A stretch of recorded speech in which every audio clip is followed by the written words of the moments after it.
এটা আপনাদের থেকে একটু উদ্যোগ নেবেন যে হাউজিং এর কর্তৃপক্ষ হোক আর বাড়িওয়ালাদের মালিক পক্ষ হোক, তাদেরকে যদি বিনীতভাবে এই অনুরোধটা করে যদি এই কাজটা করা সম্ভব হয়, তাহলে মনে হয় অনেকটাই আমরা একটু স্বস্তি পাবো।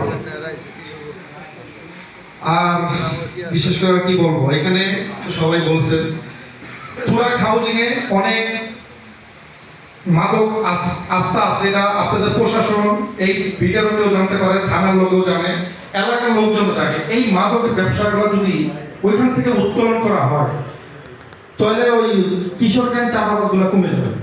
কারণ মাদকের অবৈধ টাকা, অনেক টাকা তাদের টাকা দিয়ে যে কোনো জিনিস কিনা সম্ভব, সেটা বৈধ টাকা দিয়ে এত কিছু কিনা সম্ভব না। অস্ত্রকম চাপা নিবে যেই আমি যেটা বলি, অবৈধ টাকা থাকলে এগুলো কিনা সম্ভব। যে অবৈধ ব্যবসাগুলো যদি বন্ধ করা যায়, তাহলে আমার মনে হয় অনেকটাই কমে আসবে ইনশাআল্লাহ। ধন্যবাদ। আসসালামু আলাইকুম ওয়া রাহমাতুল্লাহ।